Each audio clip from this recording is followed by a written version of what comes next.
कृष्ण पक्ष की अष्टमी, अर्धरात्रि बुधवार,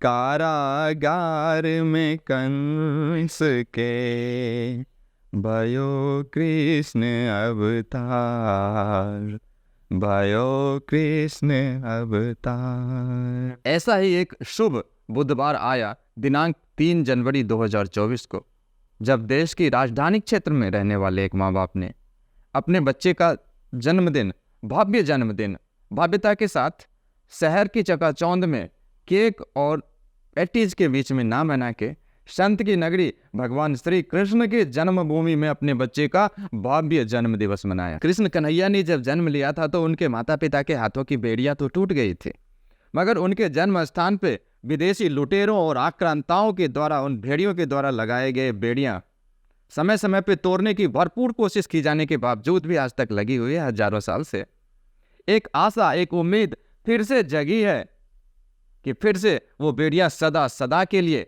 तोड़ दी जाएंगी। कैसे? वो इसलिए कि जिन दिव्य आत्माओं ने राम काज में अथक प्रयास किया, मेहनत किया, दिन रात मेहनत किया, और वो कहते थे राम काज कीन्हे बिना मोहे कहाँ विश्राम।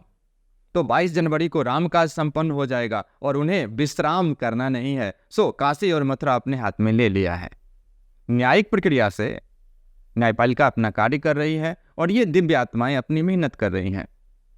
और बच्चे ने कह दिया है जो राम को लाए हैं वो श्याम भी लाएंगे। और मंदिर की भव्यता धार्मिक इतिहास में ले लीजिए और आजकल के इतिहास में ले लीजिए।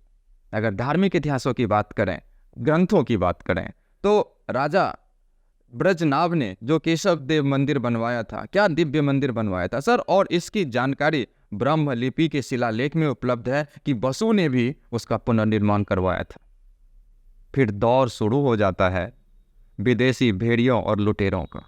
वो गजनबी हो, वो औरंगजेब हो, सब ने ना सिर्फ हमसे हमारे धन दौलत लूटे, हमारी आस्था को भी हमसे लूटा। समय समय पे दिव्य आत्माओं ने उसके पुनर्निर्माण की भी कोशिश की। और मंदिर की दिव्यता, सर मैं एक हिंदुस्तानी होने के नाते बोलूंगा तो आप कहेंगे ये तो हिंदू है, हिंदुस्तानी है, तो अपने गुड़ को हमेशा मीठा बोलेगा। चलिए सर, श्री राहुल गांधी जी के ननिहाल इटली के एक प्रसिद्ध यात्री निकोलाओ मनुची की ही कहानी आपको बता देता हूँ। वो बहुत बड़े ट्रैवलर थे और मुगल काल में सबसे ज़्यादा समय उन्होंने हिंदुस्तान में ही बिताया था। एक दीपावली की रात्रि में वो आगरा में थे और आगरा में रहते हुए उन्होंने ये लिखा कि 18 कोस दूर उस केशव देव मंदिर के ऊपर जो दिए जल रहे थे वो 18 कोस दूर आगरा में देखे गए। ये मनुची, इटालियन ट्रैवलर मनुची अपने बुक में लिखता है। और आज भी मुगल एम्पायर्स की जो कमेंट्री है, रनिंग कमेंट्री के लिए आज भी उसके किताबों को विटनेस माना जाता है। किसी भी विदेशी ट्रैवलर्स ने, जो प्रोमिनेंट हिस्टोरियन रहे हैं, जिनके हिस्ट्री के quotes as a events, as a witness use किए जाते हैं वर्ल्ड वाइड, उनमें से किसी ने भी ये नहीं कहा कि वहाँ पे शाही ईदगाह था।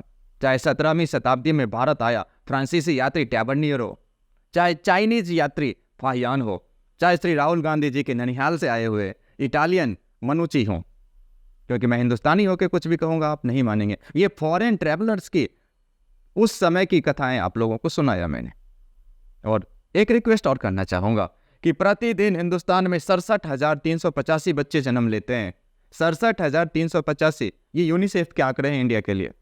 और ये 67,385 बच्चों के माँ बाप अगर अपने अपने बच्चों का जन्मदिन अगर कृष्ण जन्मभूमि में जाके मनाएंगे तो ये एक संकेत होगा जो राम को लाए हैं वो श्याम भी लाएंगे।